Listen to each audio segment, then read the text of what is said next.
Wow, like they always say that evil laughs the best. See how Tony Kabaka ridicule Obaseki here. Watch.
Tony Adun, aka Tony Kabaka, celebrating and jubilating with mega comrade Р1Đ1ÇUL because Obaseki is going back to Yoruba land after being disqualified to contest for the Edo State governorship election under APC by the party screening panel.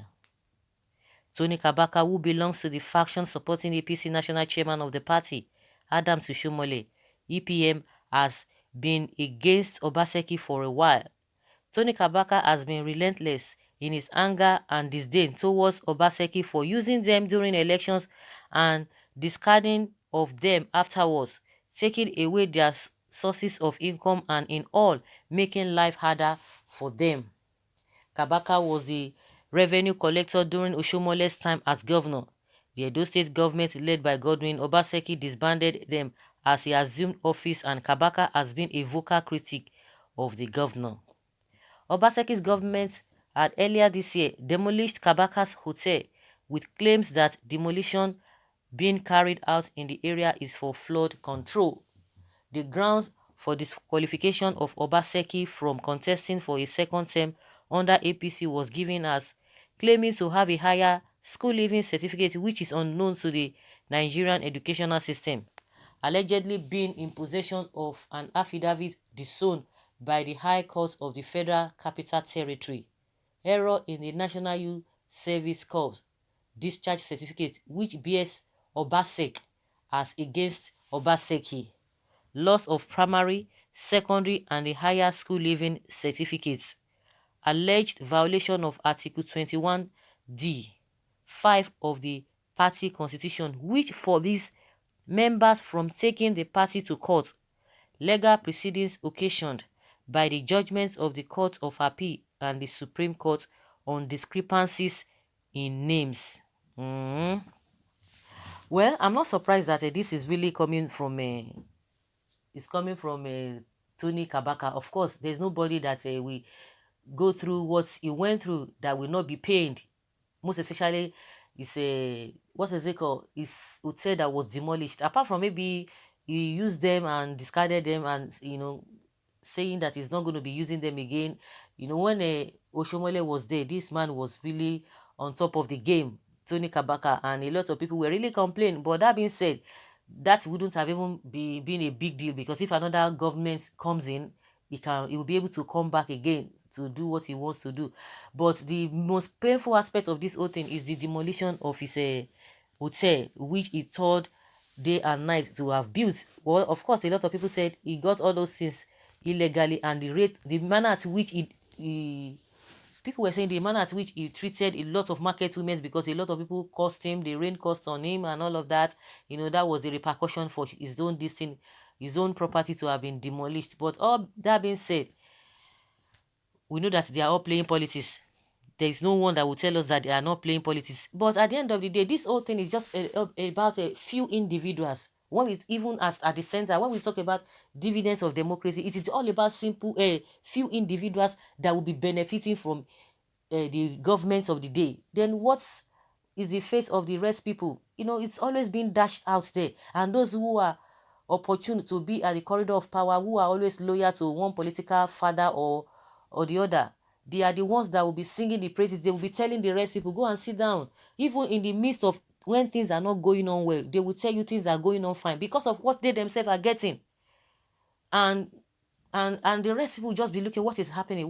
So the injustice is all over. Whether Obaseki, whether Oshomole, whether Tony Kabaka, all of them, the political setting, because the foundation is faulty already. So what do? The ones that are shouting, the ones that are on the right, on the side of the truth, their voices are not loud. Their voices are not heard as such. So they are just playing themselves. They are playing themselves, and the masses are just folding their arms and looking and see which direction all of this will swing to. But one thing that is pertinent, there's suffering in the land. There's injustice in the land. Irregularities, abnormalities is the order of the day. People have just come to take their whatever, their destiny in their hands. Survival of the fittest. If you see food to eat, fine. If you don't see food chop, it's still like that. Coupled with the insecurity here and there. It's unfortunate.